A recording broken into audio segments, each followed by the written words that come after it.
Good morning and welcome to this beautiful Friday morning with the rain coming down. Oh, you can tell the grass is being watered, the crops are being watered, all that we need for this to be an eventful and a beautiful summer. You know, we need that rain, and so the rain is coming. I'm so glad to see you on today. This is so good. I appreciate all of you, but we've got a special guest coming on today. He's a friend of the show, and he has helped us so much with memory care and what goes into memory care, not only from the person with the dementia or Alzheimer's, but also their families and their caregivers.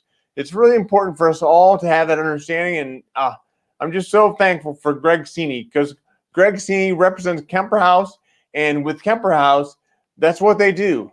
They take care of our seniors or whoever that is suffering with memory loss.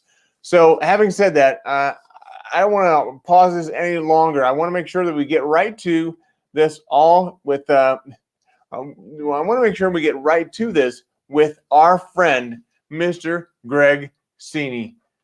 Good morning, Greg. How are you this morning? Good morning, Brian. It's good to be here, buddy. Hey, I just wanted to give you a compliment that your green room staff is fantastic.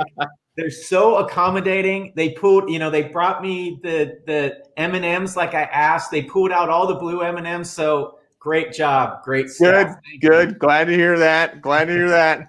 Well, Greg, it must be exhilarating coming back from the pandemic. You know, we're still in the pandemic to a certain extent, but you know, as things begin to open up more, it's gotta be a great feeling. So tell us a little bit more about how you all are at Kemper House are dealing with that. Well, I can tell you this, that as an owner, I am sleeping better at night, knowing that I am not going to wake up in the morning with the threat of COVID in our building.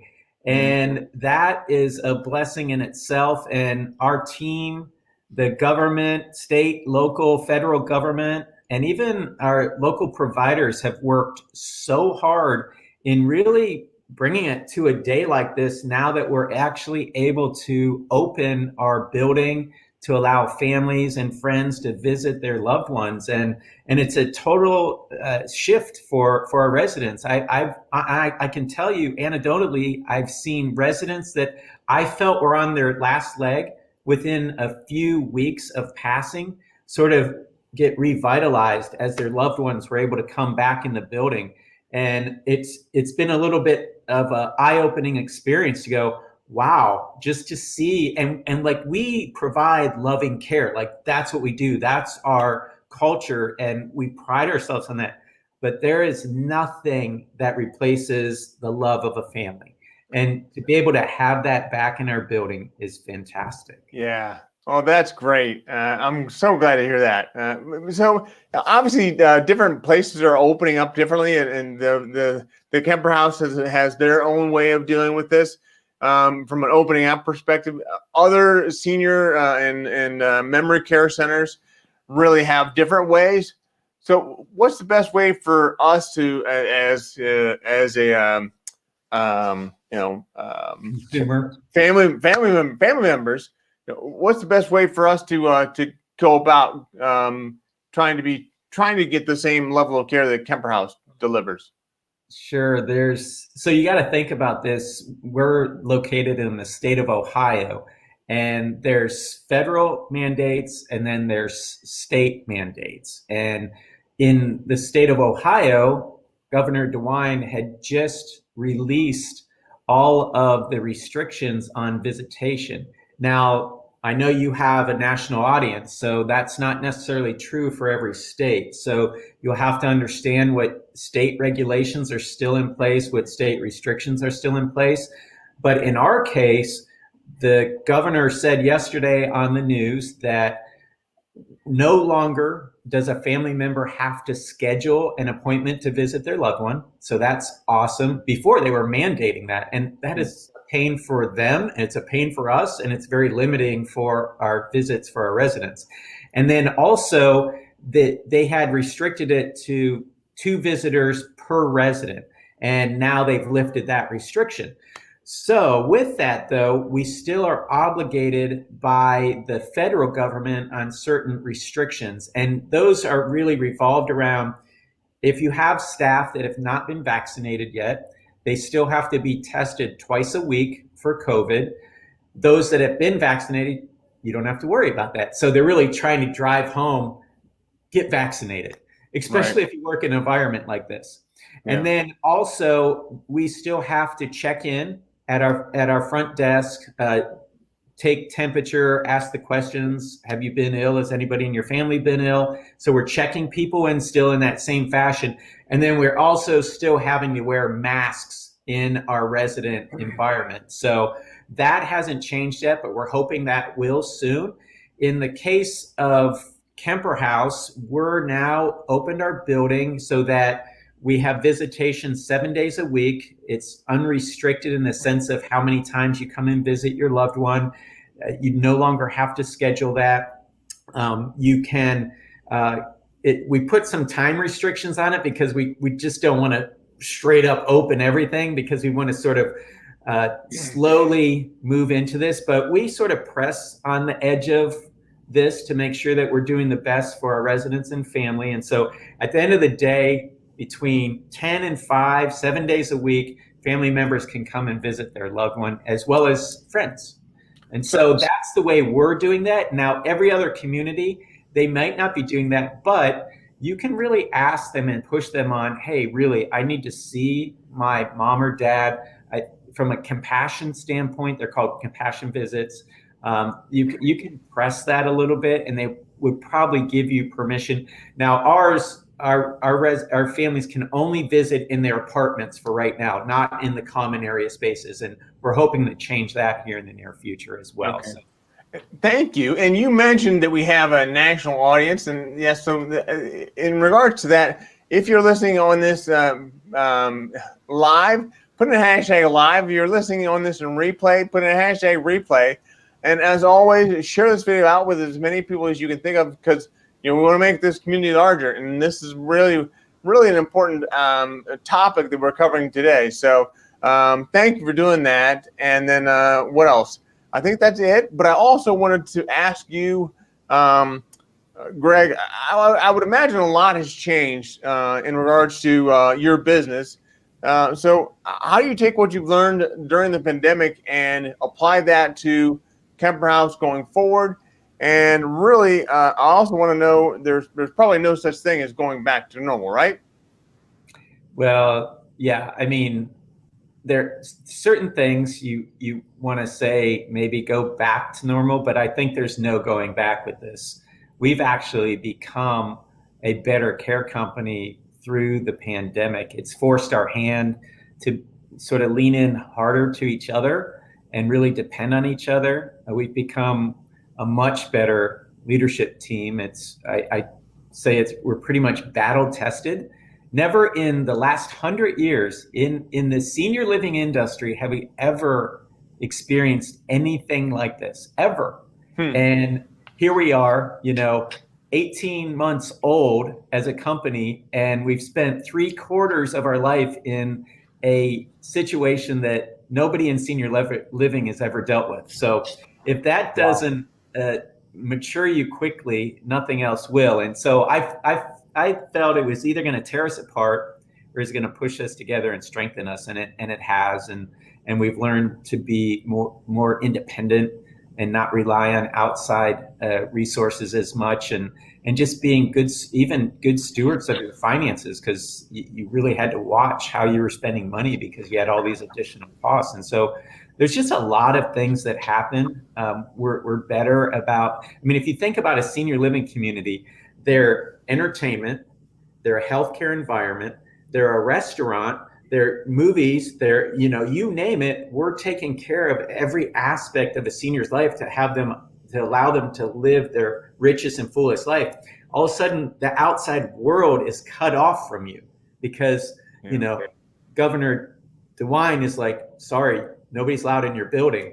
Now what do we do? So now we're sort of this captive audience. And now how do we still allow them to have this rich and full life living under these unique circumstances? And so we've become much better at just enriching the lives of our residents. Caring for their health has been a big thing, sharpening our ability to have more of a medical bend to us, and really be able to take care of the medical needs of our residents. And so I look at it this way: before pandemic, we were here. After pandemic, we should be up here. So we should take where we were and then add what we learned through a pandemic, and layer that on top of to what we were, and become even a better company, a better industry. And I really feel like the industry as a whole is going to be better because of this pandemic. Yeah, well, I'm so appreciative of the work you do.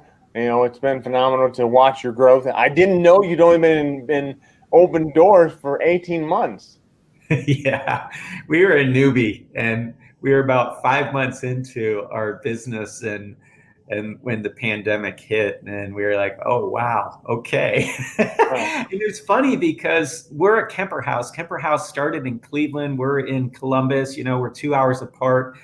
Kemper Cleveland is our sister company. They've been doing this for 25 years, and there was no coaching they could do for us. We brought them. We wanted to bring Kemper Care to Central Ohio because they had been there and done that. We're like, yeah, they're our backstop, right? Whenever something happens, we can go to them and they can help us out. Well, this pandemic hit, and they're like, good luck, And so you just sort of found your way through it. And, we did a really good job. I was grateful that I have a really amazing nursing staff. In fact, our executive director, our outreach director, our nurse liaison are all stat nurses. They came from the James Cancer Center, and which is a really tough medical environment. And so they were used to mitigating disease risk, because you do that with people living with cancer. And that was such a blessing to us, because they weren't afraid of what was going on. They understood it. And it just became sort of the mantra of us being able to lead everyone in our company to a safer place because of their background and experience. And that was just dumb luck. And I've realized that I love stat nurses because they know how to think on their feet. They're independent thinkers. They're strategic thinkers, and it ends up being like this perfect type of leadership model that we need. So it really helped in a pandemic. Yeah. That's got to be quite a relief to have them on staff. Yes. So I understand you have a new another grand opening or reopening coming up. Yeah. Tell me about that. Yeah, we decided that we had our grand opening September 12th of 19. And then our doors were shut by the government, right? That just said, okay, nobody's allowed in your building now. I'm like, okay, great. And so now we feel it's like this rebirth, like all of a sudden this, and it's funny, you think about, so we had 30 employees when they shut our doors. We have 120 now. So what?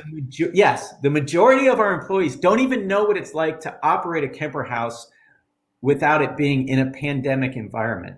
So we're just, we're doing a lot of education, re-educating as to this is what life is like when you don't have a pandemic. And a part of that is like reinducing the community back into Kemper House. So we decided to throw a grand reopening, and it's happening actually next Thursday, June 26th, from 4 p.m. to 7 p.m. Anybody and everybody's invited. It's going to be music. It's going to be food.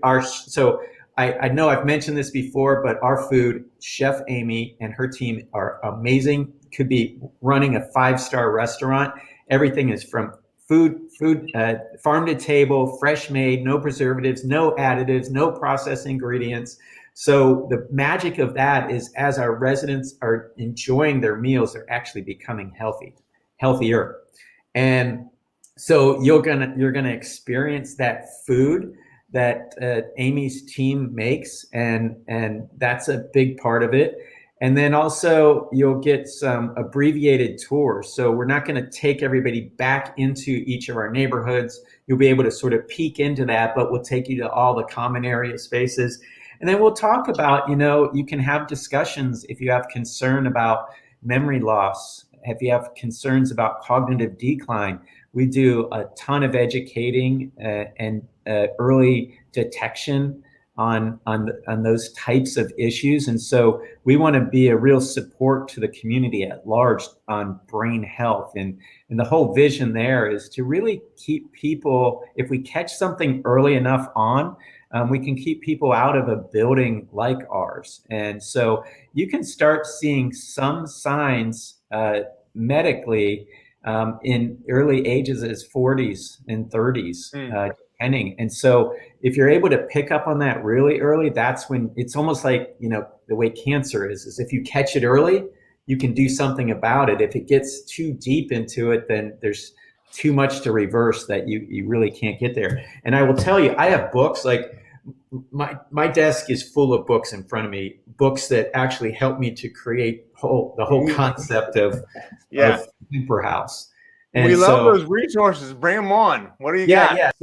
So this first one is this is a diet that's specific to helping people deal with Alzheimer and really dementia. It works in the same way. So I don't know if people know this, but dementia is the umbrella. Alzheimer's is one form of dementia. And depending on who you're talking with, some people say there's 100 different types of dementia. Some people say 175, but either way, there's a lot. But Alzheimer's is the largest diagnosis, which about 60 to 70% of dementia diagnosis is Alzheimer's. So a lot of what's out there, they always mention Alzheimer's because when you do a search, it sells your book, right? And so this is a fabulous book. And I don't mind if you give out my email. If anybody wants to email me, I can send you resources for this type of stuff. Let me put up the Kemper House. There you go, the scrolling of the Kemper House, but also what is your email address, Greg? Yeah, the easiest one is just Greg at KemperHouseWorthington.com. At Kemper. And I'll just keep talking about these books. So Dr. Isaacson's out of New York. He's focused on preventative measures for people dealing with dementia and Alzheimer's. And so they talk about a lot of different lifestyle things, non-pharmacological approaches to really helping to push back and in some cases reversing the effects of dementia and Alzheimer's. So Dr. Isaacson, Richard Isaacson, is another good resource. One of my favorite, and I'm actually studying to be a practitioner of Dr. Brennison's. And oh, really?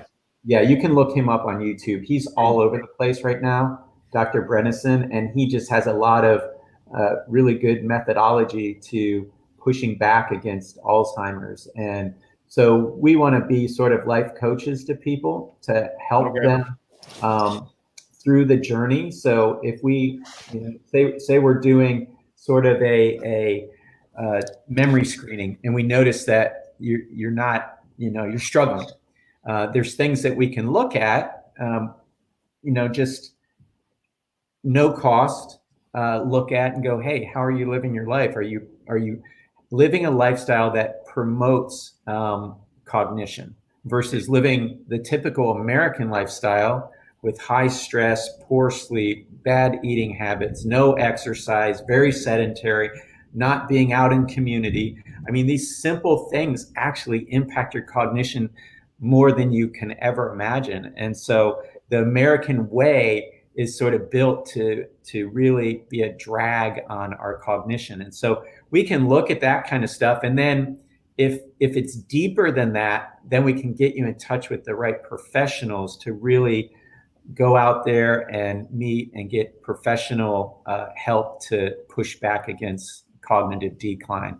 But I'm telling you right now, if you study Isaacson or Brennison, these neurologists get it, and they are really making a difference, and they've been able to reverse some of the effects of dementia, and they've been doing it long enough that they have enough information that it's not just anecdotal, it's real content and real good evidence that what you can do through these guys can really push back and reverse in some cases the effects of Alzheimer's.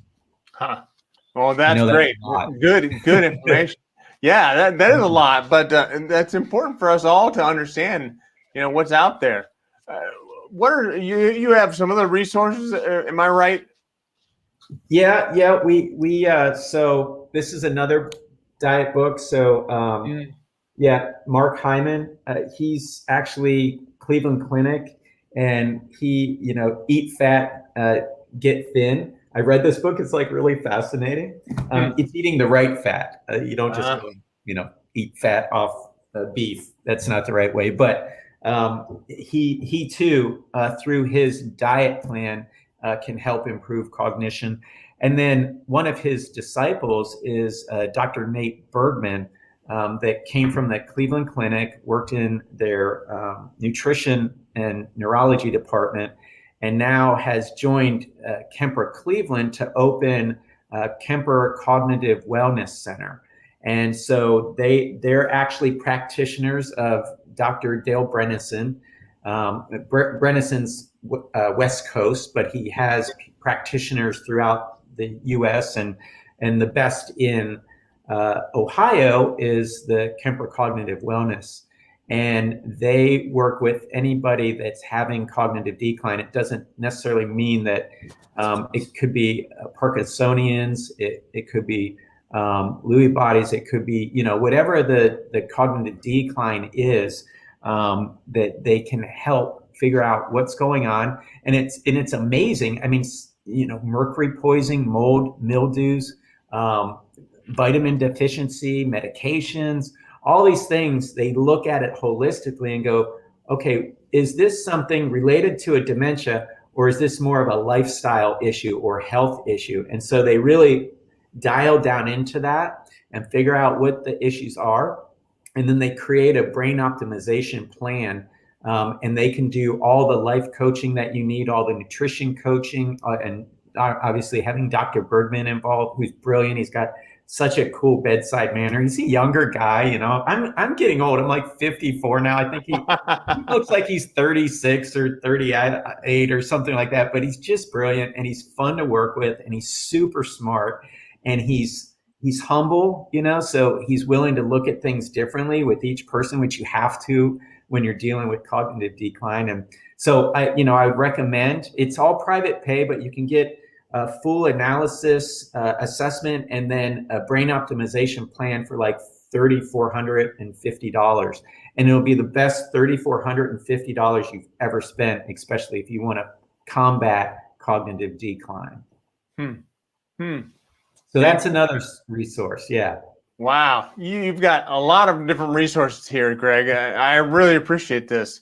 So tell me, what else can we do to just stay on top of the cognitive resources and brain health?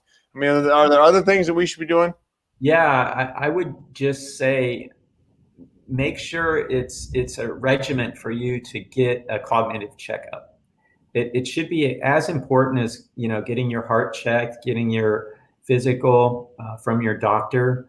And so no matter what age you are, especially if you're 40 and above, you should be getting cognitive checkups. In fact, I'm on the Ohio Task Force for Alzheimer's and Dementia, and it's the first that they've actually passed policy to put effort towards putting standards in place for Alzheimer's and dementia from a state perspective, agency perspective. And we're going to try to start creating some standards of and some financial models that allow people to afford to get regular checkups on their cognition, to really learn about what a good, healthy cognitive lifestyle is. And then also just the a resource. So having a portal that anybody can go to, and no matter what their situation is, if they're low income or if they're more of a private pay situation, they could go into that and gain accesses to resources that can really help guide them through this journey of cognitive decline and dementia related diseases. Well, Greg, we wish you the very best at Kemper House, and thank you for always bringing us hope and inspiration, and so much insight in regards to brain health. So, thank you for that. Yeah, I appreciate it. I always enjoy, spending time with Brian. I don't know if y'all know Brian, but he's awesome. And I love Brian because, he was given a situation that he sure as heck didn't ask for, but yet he's making the most of it, and he's actually helping people and showing them that no matter what's going on in your life and what struggles are thrown at you, you can come out on top and make something good of it. And so I'm just grateful for what you do and the audience that you have, and I know that you're making a difference in this world, and that's what we're here to do. So thank you. Yep, that's what we're here to do. So hopefully you're right. I appreciate you. Thank you, Greg. You're welcome. Have a good rest of your day. I appreciate your time. I'm going to send you to the green room. Hang out there. There's many more of the M&Ms you want to have. It's okay. All right. Thanks, and God bless. All right. Thanks. Take care. Oh, Greg Cini is a great guy, and I'm just so appreciative of having people like him on the show to help us all to understand memory health and what goes into that from a carrier's perspective, as well as from the person that has the memory loss. So Greg does a phenomenal job, especially with the Kemper House there in Worthington. So if there's ever anything you want to know about that, you can send a note to me, or you can post it in your in the comment section, or you can send a note to Greg, like Greg had up there, Greg at kemperhouse.com, kemperhouseworthington.com. So that would be helpful if ever anything you have to ask him, you can go right to him. But if there's ever anything that I can do for you, please reach out to me. Don't hesitate to ask. I'd love to help you. But as always, remember to keep one eye on the road. Take care.